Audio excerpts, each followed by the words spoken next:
Our final race of the afternoon. Number 1, Don't Sweat My Swag, Ben DeLong. Number 2, Cowgirls Rock and Roll, Adam Hauser. Number 3, Patty's Princess, Rick McGee. Number 4, I'm So Handsome, Justin Anfinson. Number 5, Love My Terror, Nick Rowland. Number 6, What a Smoothie, Clark Whitney.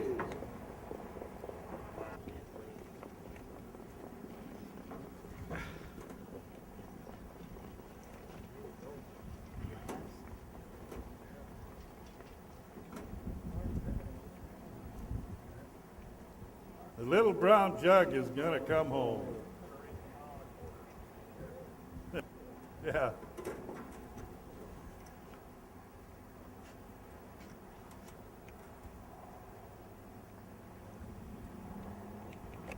Our 20th race, non-winners is 30,000 life, Class A.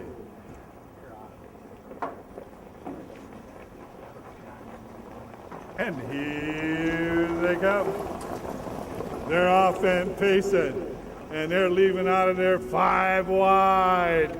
Patty's Princess gets away between horses on the top, and extreme outside is Love My Terror. Love My Terror now clears to the lead. Patty's Princess in the pocket there second. Don't Sweat My Swag is pacing third. I'm So Handsome, What a Smoothie. Down to the quarter they go. 29-3. That's Love My Terror. But Swagger is not going to let him have those cheap second quarters. That's Don't Sweat My Swag goes to the top. Love My Terror in the pocket second. Patty's Princess pacing third. Now they're coming out from everywhere. Well, that was I'm So Handsome rather on top.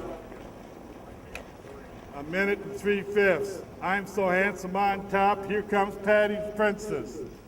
Patty's Princess moving up on the outer rim, trying to catch I'm So Handsome. Second over is Don't Sweat My Swag, 3 wide. Is Cowgirls Rock and Roll. Down to the 3 quarters they go. 1:30-3. I'm So Handsome still fighting them off. Don't Sweat My Swag out there, and Patty's Princess. They're all bunched up. 5 vying for the lead here.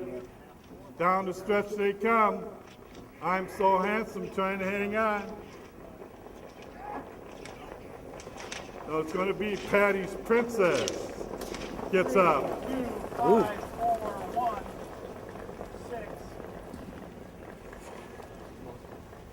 What place did yours take? Run down, 20.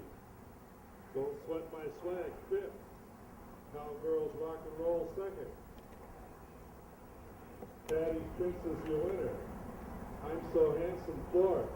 Love My Terror, 3rd. What a Smoothie, 6th. Stop down, 5, 2, 1, 4, 3, 6. Went to the quarter, 29-3.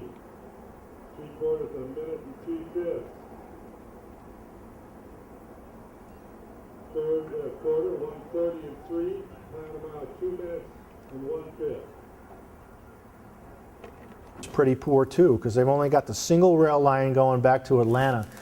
Now the Union situation is not great. Right now they've got 60-mile mule and wagon trail going all the way over to Bridgeport, Alabama, and that doesn't work really great, but it works. It's still bringing in the groceries enough to keep them going.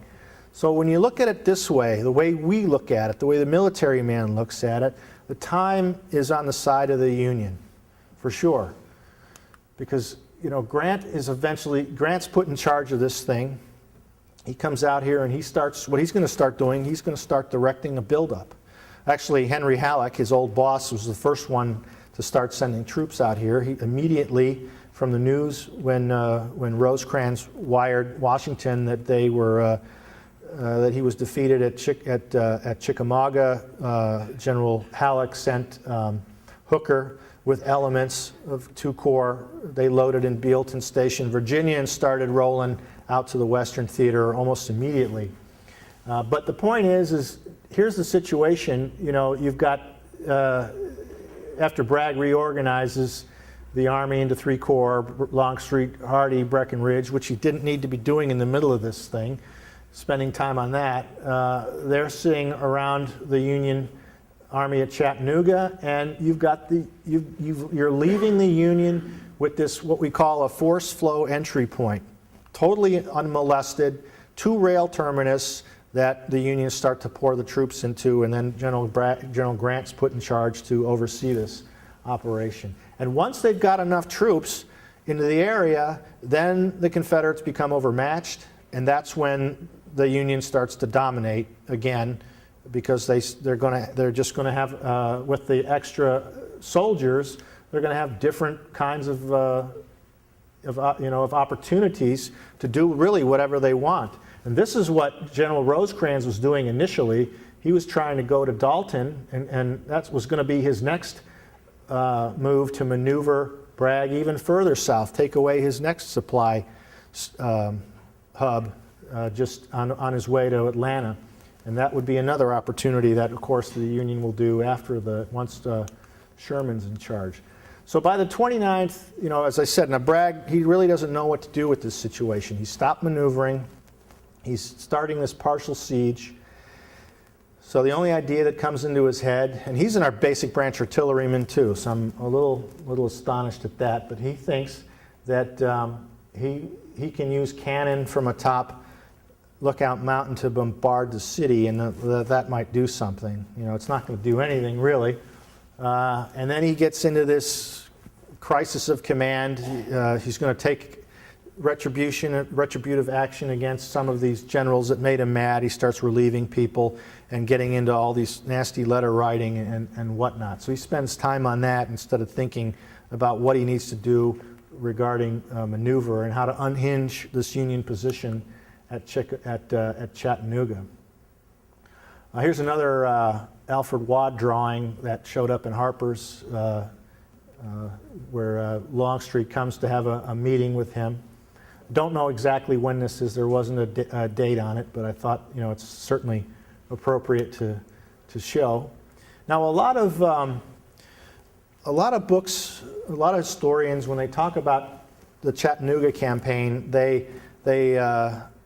a lot of them, I think, go a little bit overboard on the Union situation. They talk about how the Union soldiers were close to starving and that the position was about to fall and collapse. I'm not so sure about that. In some of my research, you know, I found discussion about, you know, the Union soldiers in there were still getting mail.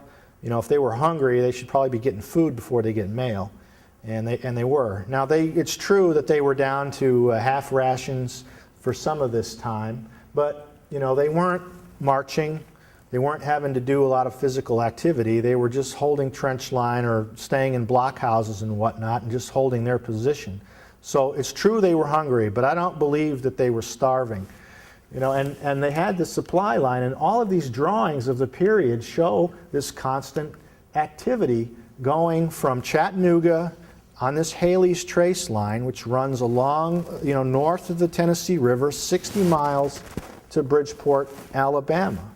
And then these are just 2 more of them. And they also had this courier line. Maybe that's where they got the mail from. But, you know, there's still animals running around with riders on them. There's still guys moving through slowly through the hills with the supplies coming and going along Haley's Trace. So after the bombardment doesn't work, then General Bragg tells General Longstreet, well, let's do something about this Haley's Trace line. Now this is Sunset Rock up here on Lookout Mountain, and General Longstreet then assigns that to